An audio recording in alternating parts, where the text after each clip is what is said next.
At 8:21 that morning, Maple Line Diner's register closed Elias Warren's check at full price. The payment record showed military discount, none. Minutes later, Officer Travis Keen's field report would carry the phrase "suspected military benefit fraud" before it named any money, property, or service Elias had tried to obtain. Elias knew none of that. He was waiting for a coffee refill when Keen reached the booth. "Take the trident off and put it on the table." He remained seated beneath the pale morning light of Maple Line Diner, one hand beside his unfinished eggs, the other resting near the receipt. The small trident stitched onto his faded fleece had been there when he entered. So had the black memorial band around his wrist bearing Caleb Dunn's name. Neither had troubled anyone until Officer Travis Keen walked in. Travis stood at the end of the booth, white fingers hooked behind his duty belt. His gaze moved from the trident to Elias's face, then back again. "What class?" Elias studied him without lifting his chin. "I'm having breakfast." "Training class? What class were you in?" Two white veterans near the counter had spent 10 minutes discussing deployments with Travis when he arrived. He had accepted their answers with nods and a hand on one man's shoulder. With Elias, every answer seemed to create another question. "Which team?" Travis asked. "Who was your commanding officer?" "I don't discuss assignments with strangers." Travis pulled out his phone. The movement was small, but conversations around the diner thinned. He belonged here in a way Elias did not. The servers knew his coffee order. His photograph hung near the register from a charity softball game. Tessa Lane stood behind the counter holding the coffee pot. She had served Elias without asking about the emblem. She had also watched him decline the military discount printed at the bottom of the menu. Travis glanced toward the register. Did he ask for any veteran benefits? Tessa's grip tightened around the black handle. Before she answered, Travis looked back at Elias. Because wearing decorations you didn't earn to obtain something of value can become a federal matter. Elias slid the receipt across the table. The paper stopped against Travis's knuckles. The meal, tax, and tip were itemized in narrow blue print. Beneath them sat one plain line. Military discount, none. Travis did not lower his eyes far enough to read it. "Benefits aren't always financial," he said. "Sometimes people want special treatment, respect, access. Respect isn't listed on the receipt." The room went still. Travis's jaw shifted once. He opened a reporting screen and began typing. Elias could see the reflection of the words in the diner window. Suspected military benefit fraud. The report had begun before Travis had identified a benefit. "Military identification," Travis said. Elias took out his wallet slowly, announcing the movement before his hand entered his jacket. He placed a valid Virginia driver's license beside the receipt. "That confirms who I am. My military credentials are not available for an unofficial inspection." "So you won't provide them?" "I asked whether I am being detained." Tessa had not moved. Coffee continued dripping from the pot's spout onto the warming plate, each drop striking with a faint dry hiss. Travis typed again. "Stand up." Elias looked at the untouched line on the receipt. "Record that I paid the full price and requested no military benefit. Stand up now." Elias moved the plate away from the edge. It was the only adjustment he made.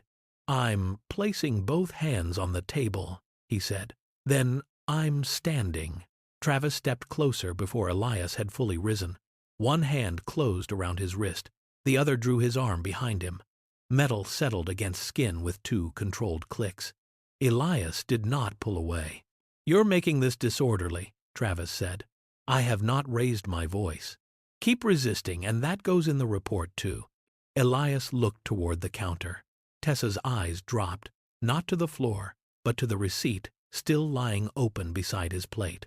Travis searched his jacket and removed a matte black phone without a visible manufacturer's mark.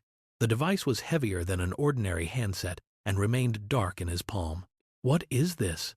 "Government property. Power it on, and the attempt will be logged." Travis placed it in a property pouch as if Elias had offered a challenge rather than a warning. He guided Elias between the tables. No one spoke. The front door opened, admitting a strip of cold daylight across the floor.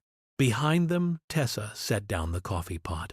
She took the receipt from the table folded it once and placed it inside the register's closing envelope instead of the trash. Then she looked up at the camera above the pie case and confirmed that its red recording light was still on. Outside, Travis secured Elias in the patrol car. Before entering the driver's seat, he opened the property pouch and removed the black phone. The seal separated with a dry tear. He pressed the power button. The screen lit only long enough to request secure authentication. Somewhere beyond the parking lot, another system recorded the exact time, the location, and the device identification code. The secure authentication screen had gone dark by the time Elias Warren was led into the Ashford Police Department. His black phone had been resealed in a new property pouch. The torn original pouch followed it into evidence. Sergeant Dean Rowe read Travis Keene's report while Elias sat cuffed to the intake bench. Dean stopped beneath the first paragraph. What benefit did he try to obtain? Travis pointed toward the trident on Elias's fleece. He was wearing that in public. He refused to produce military identification. That isn't a benefit. He wanted people to believe he served. Dean looked at Elias's driver's license, then at the blank space where the report should have described money, property, or special treatment. He did not approve the charge. He also did not order Elias released. The intake process continued. Travis opened a civilian verification portal and entered Elias's name and date of birth. A gray status box appeared after several seconds. Public verification unavailable. Travis leaned closer, then returned to his report. No military record found. Elias saw the sentence appear on the monitor.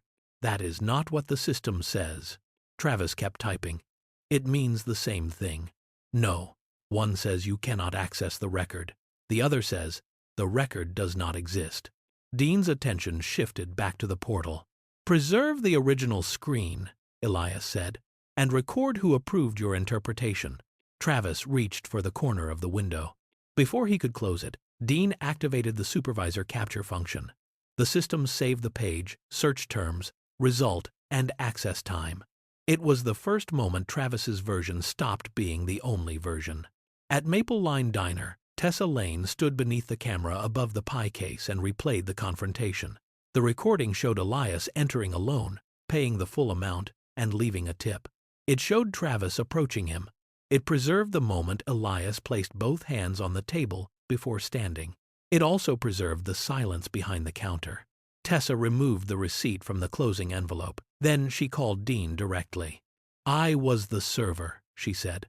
He never requested a discount. Do you know who he is? No. The answer remained steady. I know what happened here.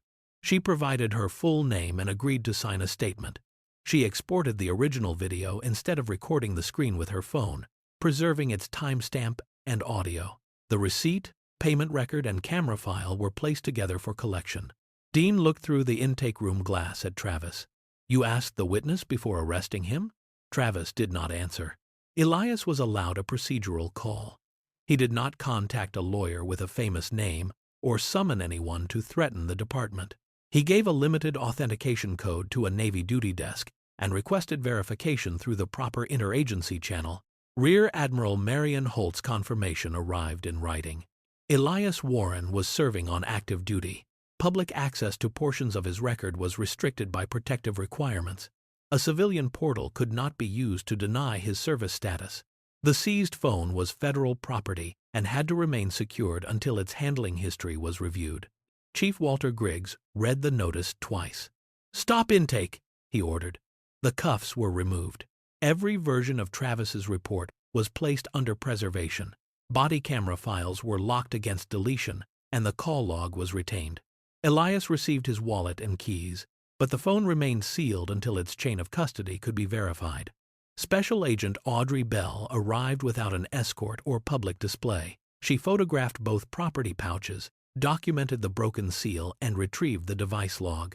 I warned him the power attempt would be recorded, Elias said. It was, Audrey replied. She did not describe the attempt as espionage or accuse Travis of accessing protected material. The phone had remained locked. What mattered was that he had powered on a secured government device outside the required procedure. By then, Tessa's files had arrived. The receipt eliminated the claim of military benefit fraud before Elias's service was ever confirmed. The camera eliminated the disorderly conduct narrative before anyone learned why his record was restricted. Audrey then requested the database history attached to Travis's credentials. The first irregularity was a case code reused across unrelated searches. The second was the number of names entered outside assigned investigations. The third was where those names appeared afterward. Valor Ledger. The private forum Travis managed had published photographs and accusations involving several people he had searched through department systems. Audrey placed two lists beside each other on the monitor. Names retrieved under Travis's credentials. Names displayed on Valor Ledger. Line after line began to match. She turned the screen toward him. Which active investigation required all of these names? Travis had no case number to give her. Travis Keene had no case number to give Audrey Bell. Before noon, his database credentials stopped working. His patrol access was suspended, his duty weapon was secured, and he was removed from public contact while every search made under his account was preserved. The authority he had used against Elias Warren disappeared one permission at a time. Audrey's audit continued for weeks. Some names had been searched late at night. Others had been entered under an old case number, copied across unrelated queries. Many later appeared on Valor Ledger beside photographs, addresses, and accusations written with the certainty of official findings. They had never been official findings. Investigators did not assume every person on the forum had been falsely accused. They did something Travis had refused to do. They checked the evidence. Elias's case required no protected service record to establish what happened. The diner receipt showed full payment and no military discount. The transaction log confirmed the amount. Tessa Lane's signed statement established that Elias had declined the discount before Travis entered. The camera showed Elias seated, speaking quietly and placing both hands on the table only after being ordered to stand. Dean Rowe's preserved screenshot carried the remaining distinction, public verification unavailable. Beside it sat Travis's report. No military record found. The two sentences remained on the review screen until no one in the room could pretend they meant the same thing. The stolen valor allegation was withdrawn, so were disorderly conduct and failure to identify, the third allegation Travis had added during intake. The corrected report stated that Elias had been detained before any material benefit, disruptive act, or identification violation had been established. That correction was transmitted to every system that had received the original entry. Elias's photograph and personal information were removed from internal notices that had no lawful reason to retain them. Ashford covered his legal expenses and the losses created by the detention through a civil settlement. His phone was returned by a federal property officer after the handling log was completed. The device had remained locked. No operational data had been accessed. Elias examined the intact seal before signing the return form. He did not ask to attend Travis's disciplinary hearing. He did not disclose his unit, his assignments, or the reason portions of his record remained protected. "They didn't need my service record to know the arrest was wrong," he told his attorney. "They needed to read the receipt." Tessa signed a full statement acknowledging that she had waited before speaking. The video showed her silence as clearly as it showed Travis's commands. Her later decision preserved the truth, but it did not erase the minutes when his account had been allowed to stand alone. Dean received a formal supervisory sanction. Saving the original portal screen mattered. Allowing intake to continue after recognizing that the alleged offense lacked a material benefit mattered too. He was removed from intake supervision pending remedial review. Chief Walter Griggs could not close the case with an apology. The department entered independent compliance monitoring and reopened every incident in which Travis had used department data to support a Valor Ledger accusation. The affected citizens received written notice that their names had been searched without a documented investigative purpose. Unsupported alerts were removed from local systems. Cases originating from those searches were reviewed individually, and people whose records had been damaged received formal corrections. Valor Ledger was taken offline under an evidence preservation order. Its archive remained available to investigators, but Travis could no longer edit a post, publish another accusation, or erase the trail connecting his private campaign to government databases. At his disciplinary hearing, the evidence arrived without spectacle. access logs, reused case codes, forum timestamps, names carried from government systems into a private hunt for public humiliation. Travis was terminated and permanently lost his law enforcement certification. Federal prosecutor Leah Dalton later filed charges based on the database misuse and the detention performed under color of public authority. Travis pleaded guilty. The court imposed a federal prison term, restitution, supervised release, and a prohibition against employment involving access to criminal justice or public safety databases.